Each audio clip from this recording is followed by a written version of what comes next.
KAKE Sports Friday Football Blitz, presented by Fugate Enterprises, Pizza Hut, and Taco Bell. Now, here's KAKE Sports anchor Chris Lilly.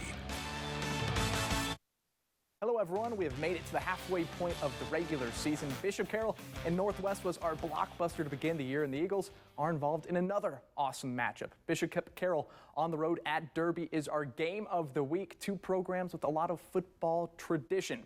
And Derby is always one of the best teams in 6A, and Bishop Carroll right up there in 5A. It's a fun City League AVCTL crossover game, and it started in 2016, and the Panthers have won 3 straight games against the Eagles. Last year, Bishop Carroll couldn't get more than 6 points against that tough Derby defense. Brandon Clark has the Panthers playing at a high clip to start the season. They're 3-0 and have yet to score less than 48 points. Will Derby make it to 4-0 against Bishop Carroll? And we'll bring in KAKE Sports' Scott Braswell, who is live at Derby for that game of the week. Scott? Chris, you don't want a rivalry to be too one-sided, but as you said, Derby's won 3 in a row, and they've only played 3 games in this rivalry. Interesting matchup tonight. 2 high-scoring teams, 2 low-scoring defenses. Let's see which one prevails. Let's go to Bishop Carroll versus Derby. Take 4. The Panthers take the field to a war from Derby Nation. First quarter, Derby with the ball. Grant Adler going deep. Dalton Nichols flies in and snags it for an interception. But Bishop Carroll would not be able to cash in the turnover. Still in the first quarter, Panthers trying the deep ball again, and this time it's a huge gain. Grant Adler tosses a dime on the run to Jacob Arsack. A few plays later, Panthers down at the goal line. Adler calls his own number and finds the end zone from a few yards out, and it's 7-0 Derby. To the second quarter, Panthers again on the move. Adler fires a strike over the middle to Reed Liston for a Derby touchdown, and they take a 14-0 lead into the locker room. Fourth quarter, same score.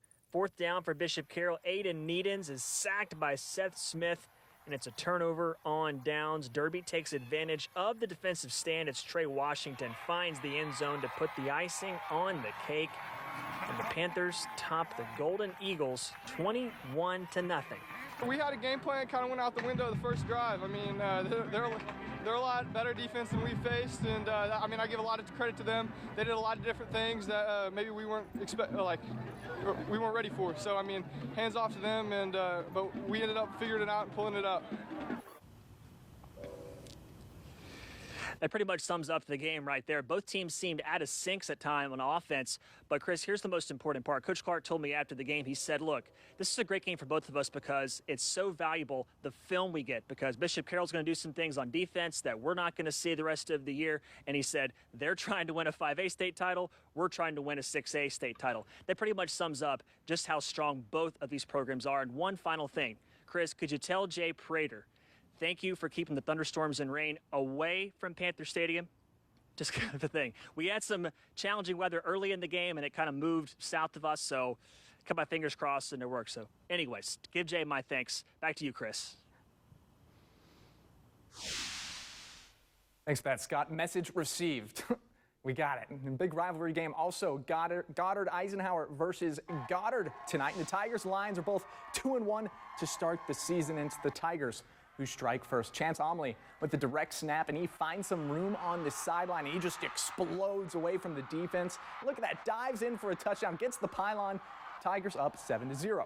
Goddard trying to answer. Kyler Simrad rolls out, and Dominic LeCastro with the sack fumble, and Eisenhower recovers a huge play from the Tiger defense. Next drive, the Lions go right down the field, and Soren Carr with the out route just short of the touchdown, but they score the next play to tie it up. And Eisenhower, they score a touchdown late in the fourth quarter to eke this one out 21-20.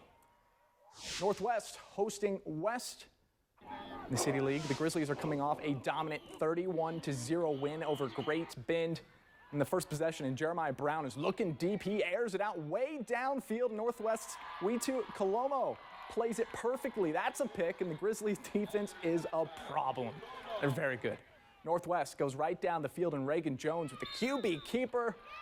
He scores. The Grizzlies go up 7-0. How about this? Fourth down, and West Blitz has got a free guy, but the Grizzlies with the perfectly timed screen. Julius Bolden gets a head full of steam. 30 yards to the house. What a nice play call there. Read it perfectly. Northwest not done. Jones gets it to Caleb Coleman. He picks up a nice block there, and he puts the Grizzlies on the doorstep of yet another touchdown. And Bolden says thank you very much as he rumbles in from about 10 yards out. Grizzlies scored 21 points in that first quarter, and Northwest continues to dominate on both sides of the ball. They win 63-14. Andover Central on the road at Valley Center, and the Jags looking for their best start in more than 11 years. Hornets have to play in front of a packed house at home tonight. First quarter, Central going for it on 4th in the red zone. Caleb Peach picks off Shamari Parnell. Nice play, and they take over. Later on the drive, Hornets trying to punch it in, but they cough it up. The Jags, back on the field. Parnell goes to the air again. This time he finds his man, Matt Macy, who pulls it down, but he too can't hold on. Everyone had some popcorn before the game. Hands a little buttery. He coughs up the ball. Second quarter, still no score. Parnell puts it up again. Third time's a charm. Xavier Bell snags that one in double coverage, and it just walks in for the touchdown. They are electric. Andover Central improves to 4-0 with the 17-14 win tonight. Look out for those Jags. And don't go anywhere. We have the City League team walking away with their first win of the season tonight. North taking on Heights, and it was a crazy game. Track meet. And then the Wichita Collegiate Spartans looking to go 4-0 to start the season. The Blitz. We'll be right back. Welcome back to the Blitz. Andover and Cape and Mount Carmel are both looking to turn their seasons around. The Trojans find themselves at 0-3, and the Crusaders have lost 2 straight games. A win tonight could put either team back on the right track with a lot of games left. Andover on the road at Stryker Field, and Cape is 1-0 at their new home, trying to keep that up tonight. And it was a battle on the ground tonight with both teams relying heavily on the run game. Senior Peyton Henry with the first down in the second. They would go to him a lot in this one. After a nearly scoreless first half, Andover finally got into field goal range to put 3 on the board in the end of the second. Coming out of the half, Henry again with a long run this time, finding the end zone, putting the Trojans up 10-0 with just a little bit left in the third quarter, and that would be all that she wrote. Andover wins 10-0. A solid game from them as they come away with that win. And then in the City League, Heights hosting North. And one of these teams is leaving with their first win of the season. Picking it up in the second quarter, Cameron bites on the fake. Unfortunately, so does the defense. Adrian Patterson's got it, and he is gone. 50 yards untouched, and Heights takes the lead 34-33. North now, no tricks. They'll stick it right up the middle. Isaiah Jackson with the long touchdown run, and North is back on top. This one back and forth all night long. Joshua Sanders this time with the nifty moves, trucks a defender for a nice gain. That sets up yet another rushing touchdown. They came for a football game, and it broke out into a track meet. Heights wins in a shootout 64-49. It's higher than a lot of basketball scores we'll see this year. Campus making the trip to Salina to take on the Cougars. Campus has had a brutal schedule to start the year with losses to Mays and Dodge City and Braden Tunnel. With a nice run early on, and it leads to a Colts touchdown. Then it's another Braden. It's Braden J. He steps in front of a Salina South pass for the interception, and it's the Braden bunch having Campus rolling along.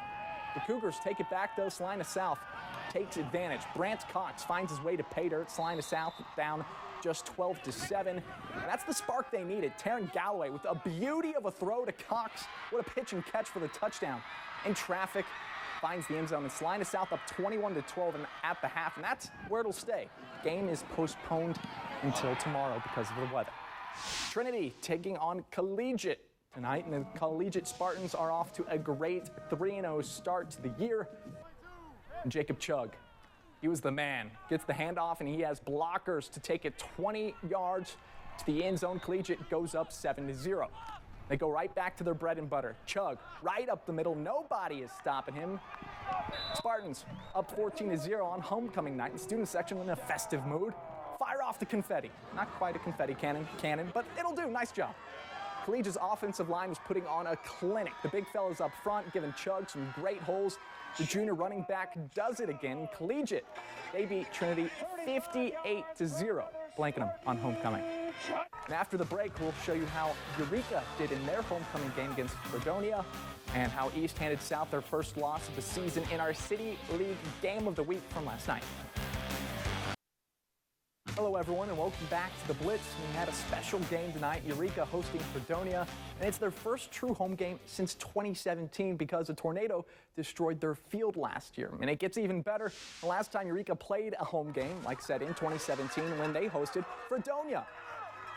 So the same team that they're hosting for homecoming tonight. How about that? That's a full circle in the biz. In the first possession for Eureka, and it's Cade Larkham pitching it to Brent Escareno. And he takes it in for the score. Tornadoes lead 6-0. Still in the first for Eureka, and it's Larkham connecting with a wide open Zach Hare in the end zone for a touchdown. The two-point conversion puts Eureka up 14-0, and this is the best story all night. First game at home in a year, and they pummel Padonia 42-7. Love that. South taking on East last night, and East was coming off their first win of this season, and it was our City League game of the week. And how about this? 4th down, and Nicondre Stigger just heaves it up there, and Dalen Jones makes a big catch, but the Titans, they would force a punt a few plays later.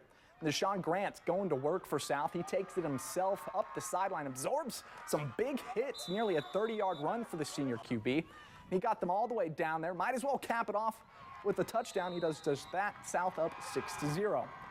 East High's Nicondre Stigger hangs in the pocket, gets smoked, but he throws a dart to Sequoia Patterson, who catches it in traffic, and he would trot in for a score to tie it up.